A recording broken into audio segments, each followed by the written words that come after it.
Bismillahirrahmanirrahim. Assalamualaikum warahmatullahi wabarakatuh. Semangat pagi anak-anakku kelas 6 yang saya banggakan. Sebelum kita mulai pembelajaran pada pagi hari ini, marilah kita mengucapkan basmalah bersama-sama. Bismillahirrahmanirrahim.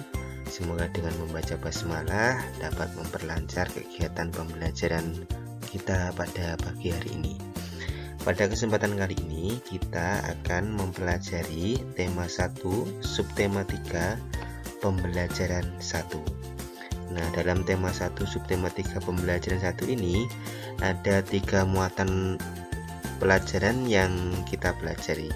Yang pertama ada IPA, kemudian ada bahasa Indonesia, dan yang terakhir ada mata pelajaran IPS. Untuk IPA, kita akan membahas tentang hutan, tentang hewan, tentang tumbuhan. Nah, dimulai dari seperti yang kita ketahui saat ini bahwa hutan di Indonesia itu mengalami kerusakan. Nah, apa penyebab dari kerusakan hutan tersebut? Nah, sebenarnya hutan itu sangat bermanfaat bagi manusia, hewan, dan lingkungan. Kalau bagi manusia, itu hutan dapat menyediakan bahan makanan dan kayu untuk bahan bangunan. Sedangkan bagi hewan, itu hutan berfungsi sebagai sumber makanan, tempat tinggal, dan lain-lain. Nah, sementara bagi lingkungan, hutan itu menyediakan udara bersih, udara yang banyak mengandung oksigen, serta cadangan air yang melimpah.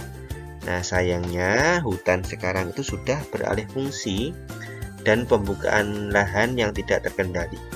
Nah, alih fungsi ini hutan berubah menjadi perumahan, ada yang berubah menjadi sawah, itu pembukaan lahan. Nah, pembukaan lahan selain dibuat sawah, juga dibuat perkebunan dan jalur transportasi. Nah, akibatnya hutan yang dahulunya itu luas, semakin lama semakin berkurang. Nah, kerusakan hutan ini diperparah dengan maraknya penebangan liar. Penebangan liar itu penebangan yang menebang pohon-pohon tanpa dipilih, jadi semua pohon ditebangi. Nah, penebangan pohon hutan ini menyebabkan hewan-hewan itu kehilangan sumber makan dan tempat tinggal, sehingga menyebabkan banyak hewan hutan yang akhirnya terpaksa mencari sumber makanan di pemukiman penduduk. Nah, namun hewan-hewan tersebut seringkali diburu manusia karena dianggap meresahkan. Akibatnya, hewan-hewan hutan lama-kelamaan itu akan punah akibat kelaparan dan perburuan. Nah, usaha untuk menjaga kelestarian hewan dan tumbuhan. Nah, tadi kan dijelaskan kalau hewan dan tumbuhan itu semakin lama itu semakin berkurang, bahkan kelestariannya harus dijaga. Nah, bagaimana cara usaha untuk menjaga kelestarian hewan dan tumbuhan? Nah, ini ada beberapa cara menjaga kelestarian hewan dan menjaga kelestarian tumbuhan. Dimulai dari hewan dulu. Usahanya yang pertama, menaati peraturan larangan perburuan hewan, menghindari jual beli hewan langka atau bagian tubuh hewan langka, membuat perlindungan tempat hidup hewan, mengembangbiakkan berbagai hewan, terutama hewan yang akan punah. Kemudian, untuk menjaga kelestarian tumbuhan, itu yang pertama, menghindari penebangan pohon secara berlebihan, bisa menggunakan sistem tebang pilih.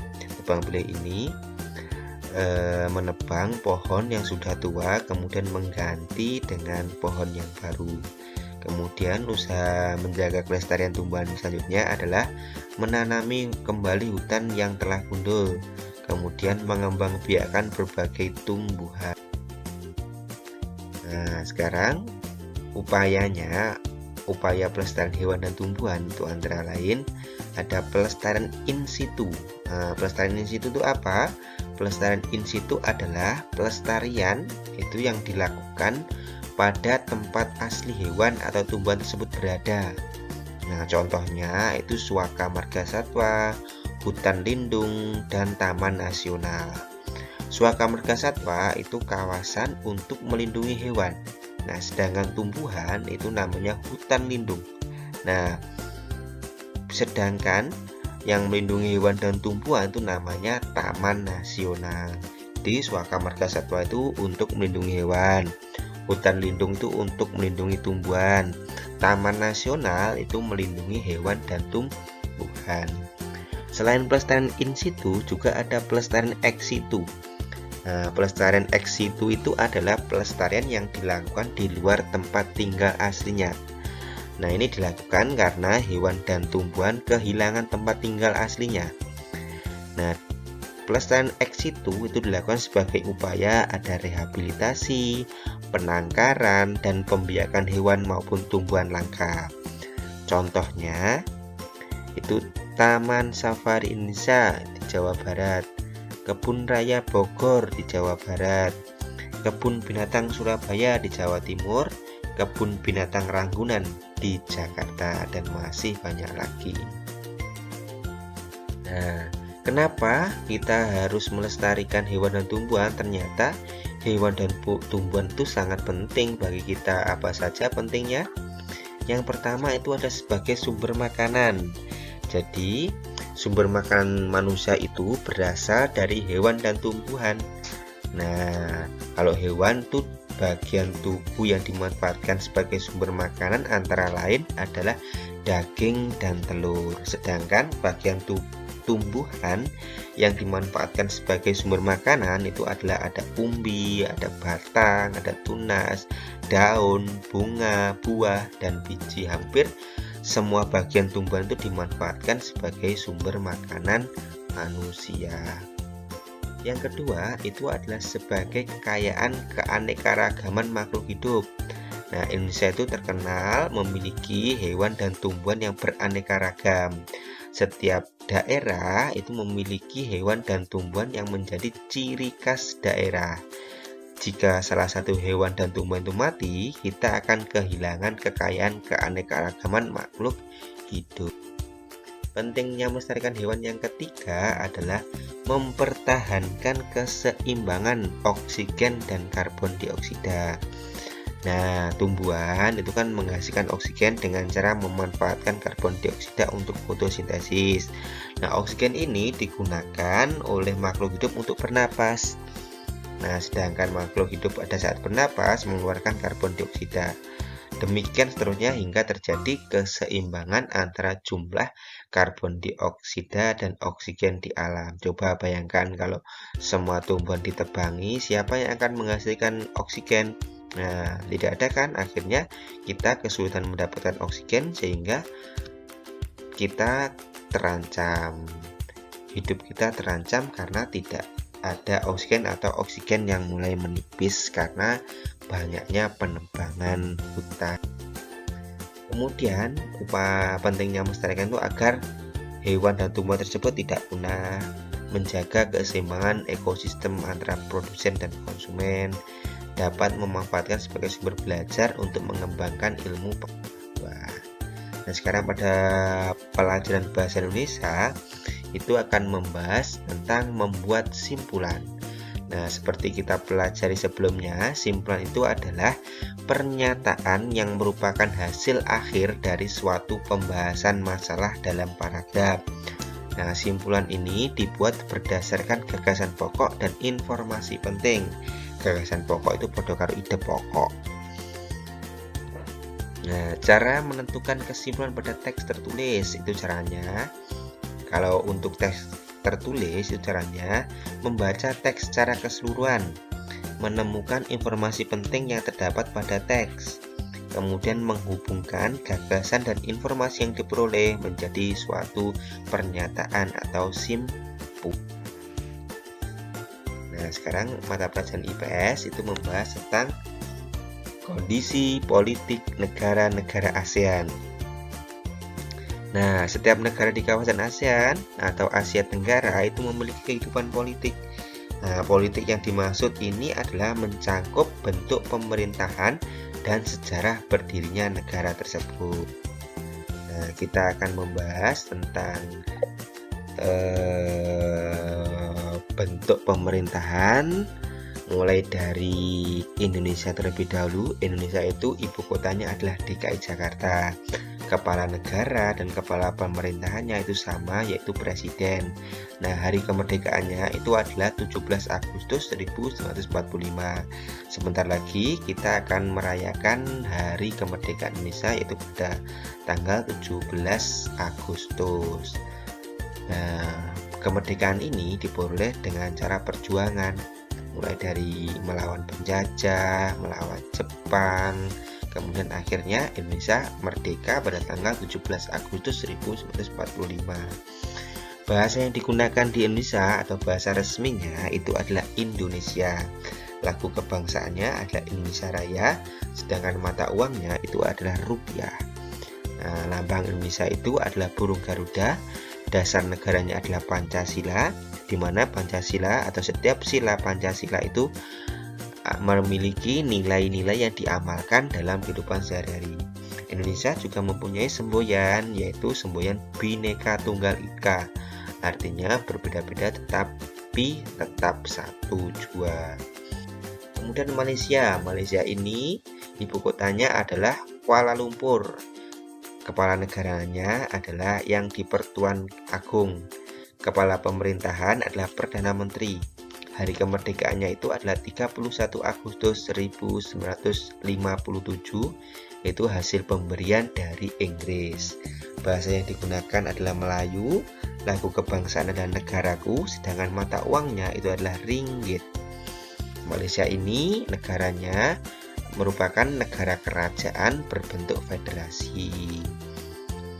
Nah, kepala negaranya itu yaitu Sultan atau Yang di-Pertuan Agong, dipilih bergantian dengan masa jabatan selama 5 tahun. Nah, pemerintahannya dijalankan oleh Perdana Menteri yang dibantu oleh parlemen. Nah, ini di Malaysia diberikan kemerdekaan oleh Inggris pada tanggal 31 Agustus 1957. Sedangkan Singapura sekarang, Singapura itu ibu kotanya Singapura. Kepala negaranya adalah presiden dan kepala pemerintahnya adalah Perdana Menteri. Nah, hari kemerdekaannya itu 9 Agustus 1965. Itu hasil pemberian dari Federasi Malaysia. Nah, bahasa resminya ada Melayu, Inggris, Mandarin, Tamil. Lagu kebangsaannya Majulah Singapura. Mata uangnya Singapura adalah dolar Singapura. Nah, ada satu tokoh Perdana Menteri yang membawa Singapura menjadi negara paling maju di Asia Tenggara, yaitu Lee Kuan Yew. Merupakan Perdana Menteri yang membawa Singapura menjadi negara paling maju di Asia Tenggara. Kemudian Thailand ini ibu kotanya adalah Bangkok. Kepala negaranya adalah Raja, sedangkan kepala pemerintahannya itu adalah Perdana Menteri. Bahasa resminya itu adalah Thai, lagu kebangsaan itu Plang Chat Thai, mata uangnya adalah Baht. Nah, Thailand ini adalah satu-satunya negara anggota ASEAN yang tidak pernah dijajah oleh bangsa asing. Nah, karena tidak pernah dijajah oleh bangsa asing, makanya diberi nama Thailand yang artinya tanah kebebasan. Kemudian Filipina ini ibu kotanya Manila. Kepala negaranya presiden, kepala pemerintahnya presiden. Hari kemerdekaannya adalah 4 Juli 1946 dari pemberian negara Spanyol. Bahasa resminya adalah Tagalog dan Inggris. Kemudian lagu kebangsaannya adalah Lupang Hinirang, mata uangnya adalah peso Filipina. Kemudian Brunei Darussalam ini terletak di Pulau Kalimantan, berbatasan langsung dengan Malaysia dan Indonesia. Ibu kotanya itu adalah Bandar Seri Begawan. Kepala negaranya adalah Sultan. Kepala pemerintahannya itu adalah Sultan. Hari kemerdekaannya itu adalah 1 Januari 1987, hasil pemberian dari Inggris. Bahasanya adalah Melayu. Lagu bangsaannya adalah Allah peliharakan Sultan. Mata uangnya adalah dolar Brunei. ini merupakan negara jajahan Inggris selama 1 abad. Diberikan kemerdekaan Inggris pada 1 Januari 1984. Kemudian Laos. Laos ini ibu kotanya adalah Vientiane. Kepala negaranya presiden, kepala pemerintahnya perdana menteri. Itu untuk hari kemerdekaannya itu adalah 19 Juli 1949. Itu hasil pemberian dari Prancis. Bahasa resminya adalah Laos. Lagu kebangsaan adalah Peng Hat Lao. Mata uangnya adalah Kip. Nah, ini Laos ini merupakan satu-satunya negara ASEAN yang tidak memiliki batas laut ataupun pantai. Nah, ini Laos itu ditetapkan sebagai negara yang bebas itu berdasarkan perjanjian Geneva pada tahun 1954. Jadi yang menjajah Laos ini adalah negara Perancis. Kemudian Kamboja. Kamboja ini ibu kotanya adalah Phnom Penh. Kepala negaranya adalah raja. Kepala pemerintahan adalah perdana menteri. Hari kemerdekaannya 9 November 1953, itu dari Prancis. Bahasa resminya adalah Khmer. Lagu kebangsaan adalah No Courage. Mata uangnya adalah riel. Nah, pemerintah Kamboja ini dijalankan atau pemerintahan Kamboja dijalankan sebagai demokratik parlementer. Nah, anggota majelisnya itu menjabat 5 tahun. Nah, sedangkan senatnya itu 6 tahun. Militer Kamboja dipimpin oleh Menteri Pertahanan Kerajaan Kamboja di bawah kepemimpinan Perdana Menteri. Kemudian Myanmar. Myanmar ini ibu kotanya Nay Pyi Taw. Kepala negaranya presiden, kepala pemerintahnya presiden. Hari kemerdekaannya itu adalah 4 Januari 1958 dari Inggris. Bahasa resminya adalah Myanmar. Lagu kebangsaannya Kaba Makai. Mata uangnya adalah Kyat. Nah, Myanmar ini dulunya dikenal dengan nama Burma. Nah, Myanmar itu memproklamasikan kemerdekaannya pada tanggal 4 Januari 1948. Jadi diingat-ingat kalau Myanmar itu nama dulunya itu namanya adalah Burma.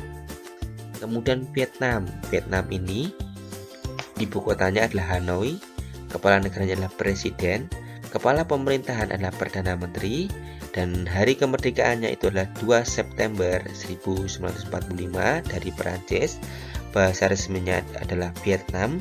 Lagu kebangsaannya Tien Quan Cha. Mata uangnya adalah Dong.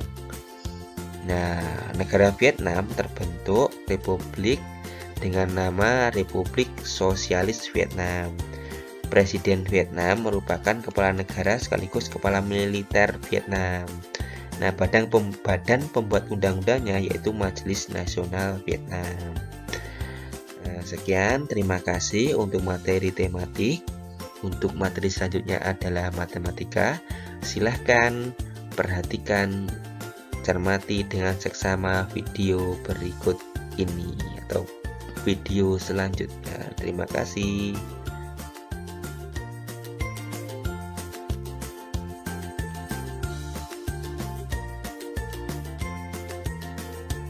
Perkalian bilangan bulat. Langsung saja kita menuju ke materinya.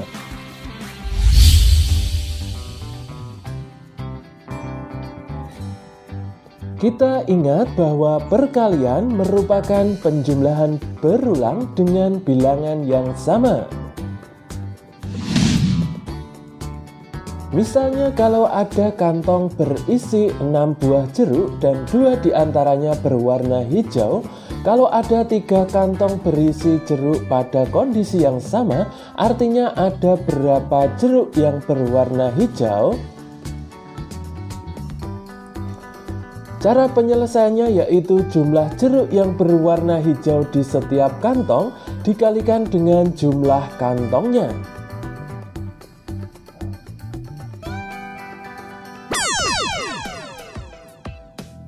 Kita mulai yang pertama yaitu perkalian antara bilangan bulat positif dengan bilangan bulat negatif. Ayo kita pahami perkalian berikut ini. Yang pertama 3 dikalikan 3. 3 dikalikan 3 sama dengan 9. Yang kedua 2 dikalikan 3. 2 dikalikan 3 hasilnya yaitu 6. Yang ketiga 1 dikalikan 3 hasilnya yaitu 3. Kemudian yang keempat 0 dikalikan 3 hasilnya yaitu 0. Kemudian nomor 5 negatif 1 dikalikan 3 hasilnya yaitu negatif 3. Kemudian nomor 6 negatif 2 dikalikan 3 sama dengan negatif 6.